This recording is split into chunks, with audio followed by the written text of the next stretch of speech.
I wasn't quite sure how to approach this video. I think the best place to start is with Raphael Aloysius Lafferty. He may be the best science fiction author you've never heard of. The first series of the A Science Fiction Specials published 3 of his books. His first novel, Past Masters, in 1968. Another novel, Fourth Mansions, in 1969. And then, in 1969, his first collection of short stories, 900 Grandmothers. I've only read his first novel, Past Masters. I'm looking forward to reading his short fiction, which seems to be his best work. But this novel, Past Masters, I found it to be confounding. Confounding? Well, let me explain.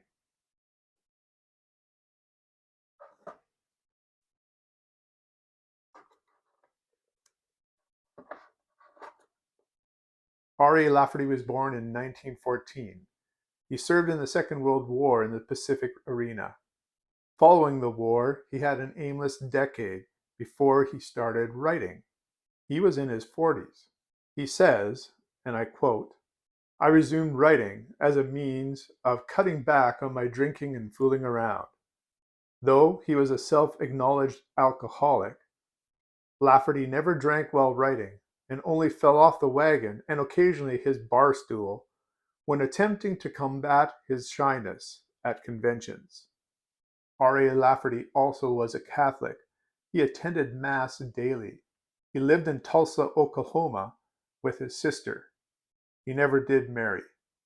His writing peaked along with the New Wave, and editors such as Judith Merrill, Damon Knight, Terry Carr, and Harlan Ellison loved and admired his work. He was influential to new writers such as Michael Swanwick, Gene Wolfe, and Neil Gaiman. The future looked promising for Lafferty.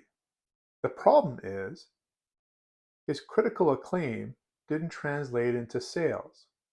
In the 1980s, he had a stack full of manuscripts in a closet in his house. He told another writer that his agent couldn't sell his work. So is he misunderstood? What do these writers and editors see in him that the general public didn't? Let me read a couple of blurbs from these books about him.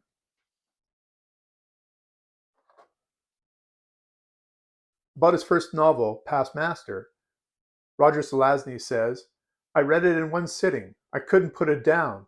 Lafferty has the power which sets fires behind your eyeballs. There is warmth, illumination, and a certain joy attendant upon the experience. He's good." And Harlan Ellison says, "Lafferty's first full-length work is an event. As with everything the man writes, the wind of imagination blows strongly, with the happy difference that in a novel he can reach full gale force. Lafferty defies categorization. His work is unlike anyone else's. This is a great galloping madman of a novel, drenched in sound and color." I can agree with that last sentence. It is a madman of a novel. Let's read a couple other blurbs and then we're going to get back to this novel.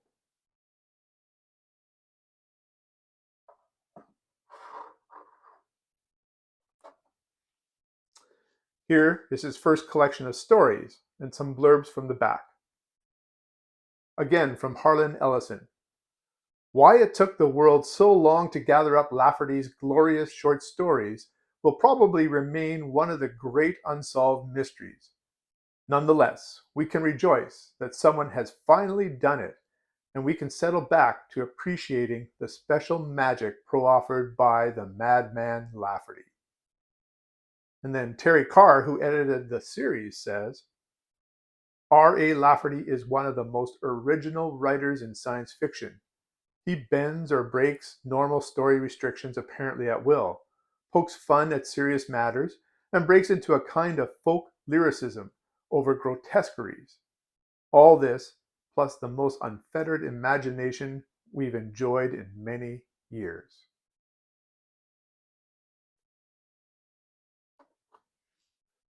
So let's talk about Past Master. We begin on the planet Astrobe. Its sun gives it a golden hue. Everyone has all that they need. People are rejecting the golden utopia and moving to the hard towns of Cathead and the barrio. There they suffer and work hard and die. Why is this utopia falling apart? Some of the power brokers of Astrobe decide that they need to find a new leader, someone who can help them reestablish the utopia, someone that they can use, but somebody that has the credentials to be trusted. They can think of no one in their circles. So they send a person back to Earth to go back in time and fetch Sir Thomas More before his death. Yes, thus Sir Thomas More, who challenged Henry VIII. So would Sir Thomas More be out of place in a world 1,000 years ahead of his time? Surprisingly, no. More had written a book called Utopia. In fact, he coined the word utopia. He marvels what they've done on the planet Astrobe, but he also wants to see why people have chosen to wallow in suffering. There are some very memorable scenes, the magnetic mountains in particular. There's the pursuit of programmed mechanical dogs who are going to kill people. Will Sir Thomas More be able to restore the utopia? Is the utopia worth restoring? Will Sir Thomas More survive? On one hand, this is a very interesting premise. On the other hand, there are a lot of tall tales and myth-making that went off into rabbit trails that really seem to not contribute to the core plot line. The part of me that wanted just a straightforward story was really frustrated. But some of the individual scenes are vivid and interesting. I think readers of SF are craving that storyline that they could follow. I can see why editors and writers loved his work. There was a lot of allegory, references to the Bible and to mythology. But for novel length, it didn't really hang together in a way that a fan could appreciate it. So I'm confounded and conflicted by this book. I think I like Lafferty's writing, but I don't think I like the novel. The setup was very interesting. There were some very interesting scenes throughout, but there wasn't much of a story, and it was a bit unsatisfying. So I'm not sure how I really want to rate this book. If I was just going on my normal inclination of having a good story well told be appreciated, I think that this novel would be a 3 out of 10 for me. But that well told part you can see in different scenes. Some of the imagery sticks with me.